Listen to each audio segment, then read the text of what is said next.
So this is Wawel Castle behind me in Krakow. This afternoon 1.5 million people are expected to come to Krakow to attend the funeral of President Lech Kaczynski, who was killed in an air crash in a plane in Smolensk, Russia, last Saturday. President Obama has cancelled the trip allegedly because of a cloud of volcanic ash. You can see above Krakow the skies are completely clear. Prince Charles, Angela Merkel, the Chancellor of Germany, Nicolas Sarkozy and Berlusconi of Italy have also cancelled their appearance at this funeral today at very short notice. It's quite remarkable because Berlin is only about 400 kilometers away, so theoretically Chancellor Angela Merkel could have just driven here in a couple of hours. So there are growing questions about the nature of the plane crash which killed not just President Lech Kaczynski but 100 members of the Polish military and civilian elite.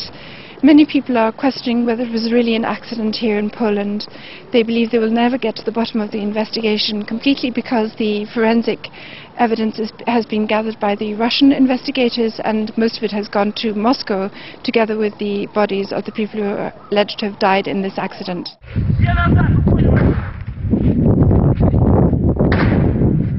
So gunshots can be heard in a video that was shot immediately after the plane allegedly crashed in this piece of wood in Smolensk. 4 gunshots can be heard from a small caliber pistol.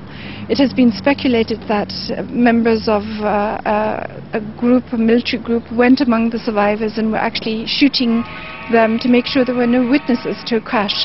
This videotape is now being examined by the Polish state prosecutor.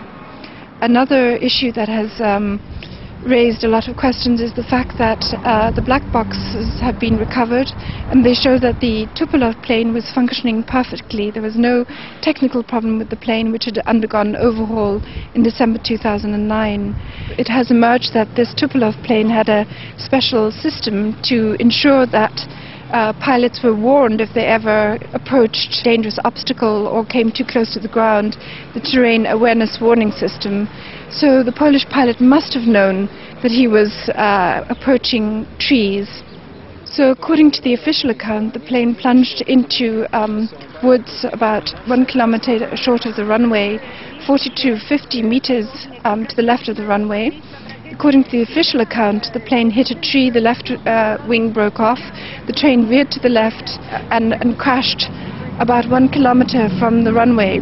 Pieces of wreckage have been found there in an area covering 500 meters, but no bodies have been found and no personal belongings of the people who are alleged to have died in this crash can be seen on any of the video footage that was shot immediately after the crash took place.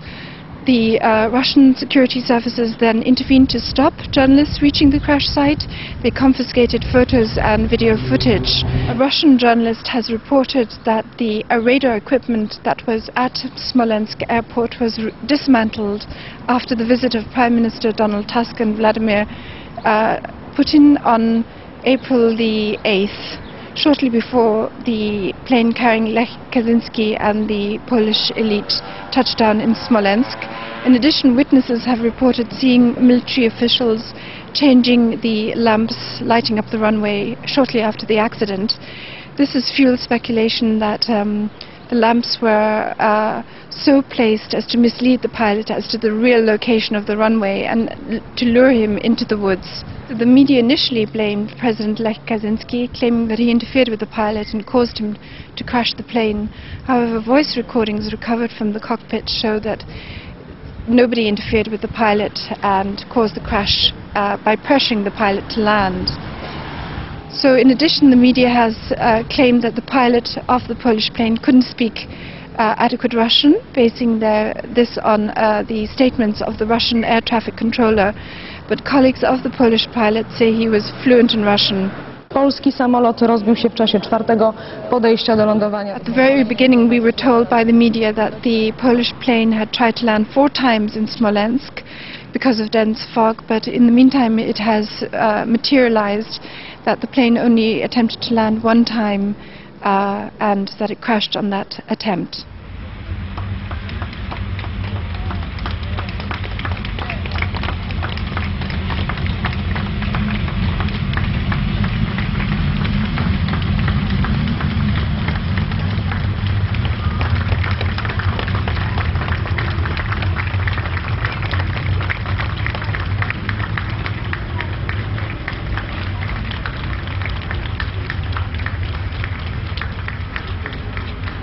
So when we take all these facts together, a likely scenario is that the pilot approaching Smolensk airport was given false information about the real location of the runway and lured into landing in the woods close by. An explosion could have torn away the left wing of the plane as the pilot was descending to land. When the plane crashed in that part of the woods, a small group of individuals could have gone through, killing the crew on board.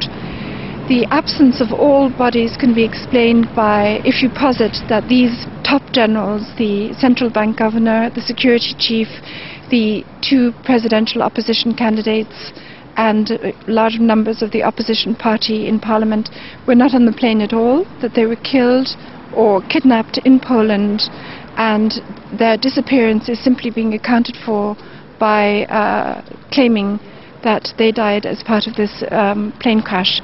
These are the questions that many Polish people are now discussing on internet forums, on blogs, and also here on the street in Poland. Pierwsza myśl to też była moja taka, szczerze mówiąc, My chcemy powołania międzynarodowej komisji lotniczej, komisji, żeby nie wyszło tak jak wyszło w Katyniu, prawda? Że to zrobili Niemcy. Przepraszam bardzo, to nie zrobili Niemcy, prawda? Nie chcę, żeby nasze wnuki czekały następne 70 lat. The timing of the plane crash is extraordinary. It happened 70 years to the anniversary of the first Katyn massacre, when 22,000 Polish officers and academics and political leaders were killed by the Soviet security forces with the consent of Nazi Germany. Once more, Poland finds itself leaderless. People here in Krakow are in a state of shock. And many people are wondering who was behind this extraordinary event. Some people have suggested it wasn't an accident.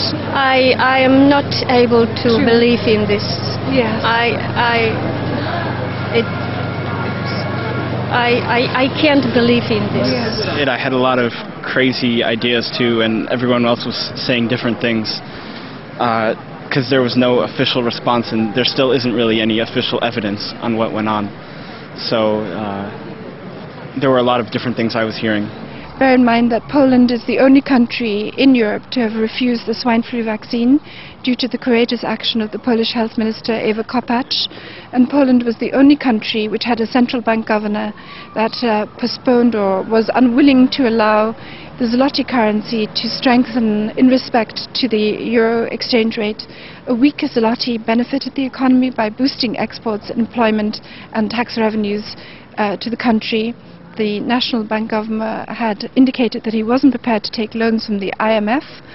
Poland is the only country that is not in recession in Europe. It actually is growing at 2.7% this year, I think, and 1.7% last year. Its debt is relatively low compared to other countries, and after the death of this central bank governor in the crash, you can expect to see Poland absorbed into the Eurozone and increasing the size of its public debt very soon.